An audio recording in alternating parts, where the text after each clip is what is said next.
President of the Republic of the Philippines, His Excellency Ferdinand R. Marcos Jr. My fellow workers in government, ladies and gentlemen, good afternoon. The trip has yielded beneficial outcomes relative to new trade and investment opportunities and key partnerships forged to support our development program, a better appreciation for Filipino workers and professionals, and the promise of increased levels of cooperation with various countries around the world. I took the opportunity as well to consult with our friends and partners in Davos on the Sovereign Wealth Fund as a means to diversify our income sources to generate various welfare effects to the Filipino people, while recognizing that this is a collaborative work with experts and our lawmakers so that its final form is what we intend to be. And that discussion about the Sovereign Wealth Fund, the Maharlika Fund, was an interactive one, wherein not only did we present our ideas on what the fund should look like, but we asked them, what do you think would be most advantageous for the Philippines? Maraming salamat po sa inyong lahat at magandang hapon po.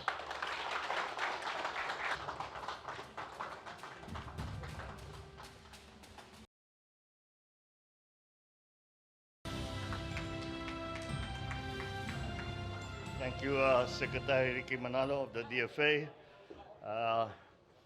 Vice President Sara Duterte, and our party that came, that was headed by, well, of course, House Speaker Martin Romualdez and the Deputy Speaker and former President, President GMA, our Philippine Ambassador to the United States, Ambassador Babes Romualdez. Oh, please. Thank you for reminding me. And thank you to our First Lady, Luis Araneta Marcos, and our welcoming reception committee. Whenever it is that we come here, Pasay District Representative Antonino Calixto, and our good friend, of course, Mayor Imelda Calixto Rubiano, AFP Chief of Staff, General Andy Centino, Major Service Commanders, the Philippine Coast Guard Commandant, Admiral Abu, who is going to get very, very busy in the next few weeks, Philippine PNP, Lieutenant General Rodel Sermonia, my fellow workers in government, ladies and gentlemen, good afternoon. Ako'y nagagalak na makabalik at makasama kayong lahat muli mula sa misyon ng inyong lingkod na lumahok sa World Economic Forum sa Davos, Switzerland. International engagement and outreach with our global partners in government, in business, international and civil organizations, and the academe form an important cornerstone of this administration's security, economic, and people-centered development agenda. I am pleased with the progress we have made during our crucial participation in the World Economic Forum, a truly global multi-stakeholder platform. The trip has yielded beneficial outcomes relative to new trade and investment opportunities and key partnerships forged to support our development program, a better appreciation for Filipino workers and professionals, and the promise of increased levels of cooperation with various countries around the world. This trip is fairly unique as for the medium to long-term goodwill and interest we have generated for our country, our enterprises, and our people. Through the multi-stakeholder platform provided by the World Economic Forum, the Philippines is able to articulate and exchange views on pressing issues that impact on the lives and livelihood of all Filipinos. Our WEF engagement has enabled the many leaders and experts in government, in business, civil organization, and in the academe that were in attendance to receive the good news that the Philippines is leading economic recovery performance, not only in the Asia-Pacific, but also in the world. That the Philippines is not only driving economic growth, we are also helping mend the fissures that have fragmented the world of late and doing our part to avert economic crises. We shared our insight and experience in being a resilient, hardworking people, uniting in adversity and looking out for each other in crisis. And for this, I thank you. With the help of the economic team comprised of Finance Secretary Ben Jokno, Trade and Industry Secretary Fred Pascual, NEDA Secretary R.C. Balisacan, joined by Speaker Martin, we took part in a CEO dialogue in the Philippines under the auspices of the World Economic Forum. You will notice, of course, that Secretary Ben Jokno and Secretary R.C. Balisacan are not with us as they had remained to follow up, for follow-up meetings that were not scheduled, but had become scheduled after we had met with the different economic leaders and political leaders in Davos. I also drew attention to the Philippines' work across trade and investment, monetary and fiscal policy, food and energy security, climate action, structural reforms, digitalization, public-private partnerships, health, nutrition, education, and other social services. I highlighted this administration's policies, including the Philippine Development Plan, the 8-point socio-economic agenda, and various other policies and legislations that spotlight the economic reforms of the Philippines that have led to our sustained growth, even post-COVID-19 and amidst the current global economic downturn. I also discussed our budget strategies, policies, programs, and projects for climate-resilient infrastructure and our flagship Build Better More, and our active policies toward public-private partnerships and other forms of collaboration in infrastructure. All this work is toward the fulfillment of a resilient, inclusive, and sustainable infrastructure ecosystem for the Philippines. I took the opportunity as well to consult with our friends and partners in Davos on the Sovereign Wealth Fund as a means for us to diversify our income sources to generate various welfare effects to the Filipino people, while recognizing that this is a collaborative work with experts and our lawmakers so that its final form is what we intend to be.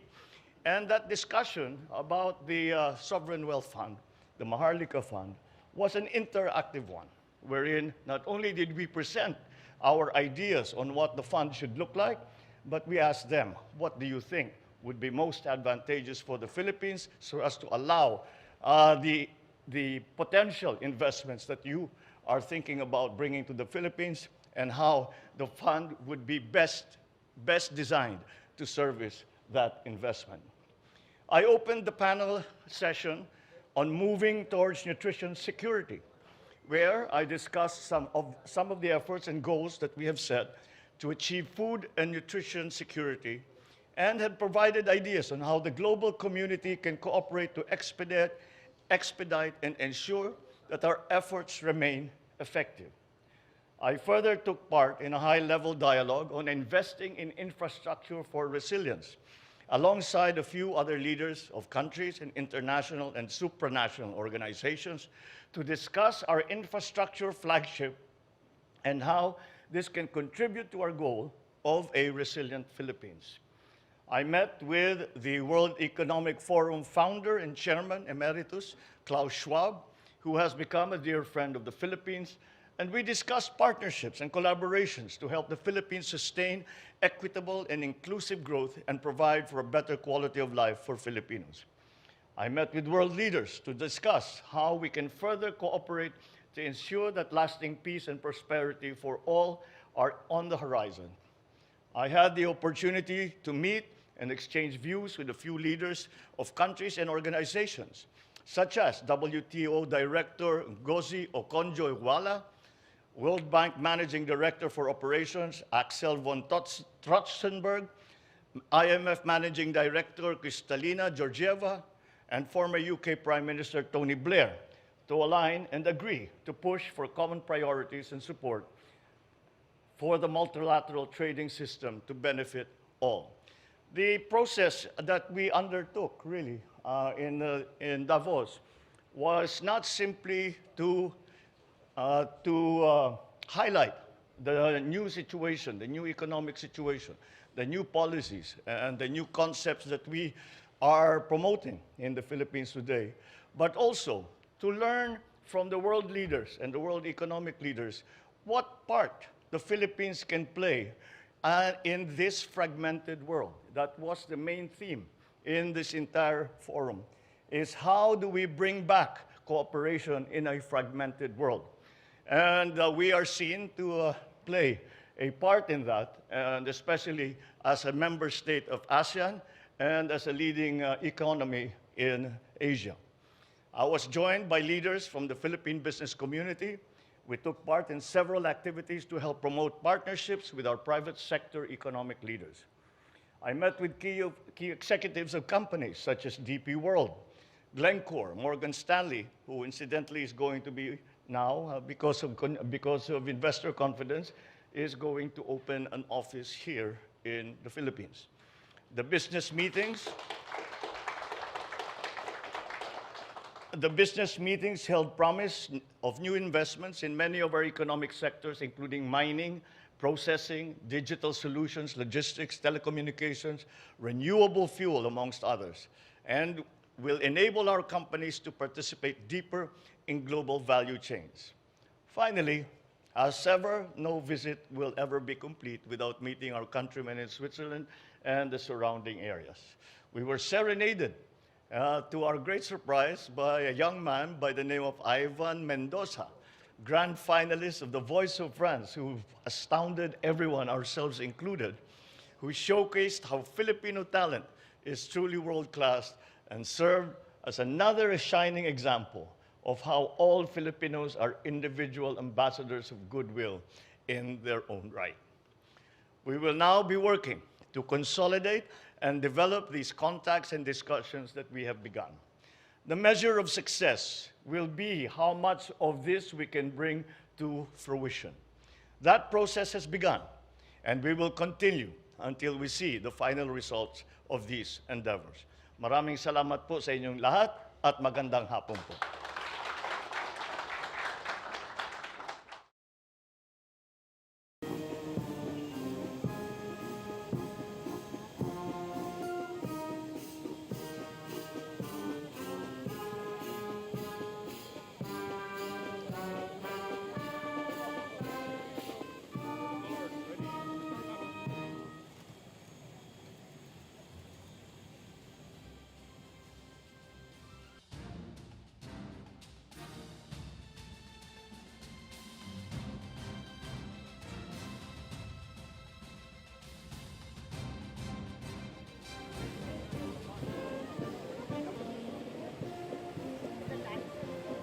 President of the Republic of the Philippines, His Excellency Ferdinand R. Marcos Jr. My fellow workers in government, ladies and gentlemen, good afternoon. The trip has yielded beneficial outcomes relative to new trade and investment opportunities and key partnerships forged to support our development program, a better appreciation for Filipino workers and professionals, and the promise of increased levels of cooperation with various countries around the world. I took the opportunity as well to consult with our friends and partners in Davos on the Sovereign Wealth Fund as a means to diversify our income sources to generate various welfare effects to the Filipino people, while recognizing that this is a collaborative work with experts and our lawmakers so that its final form is what we intend to be. And that discussion about the Sovereign Wealth Fund, the Maharlika Fund, was an interactive one, wherein not only did we present our ideas on what the fund should look like, but we asked them, what do you think would be most advantageous for the Philippines? Maraming salamat po sa inyong lahat at magandang hapon po.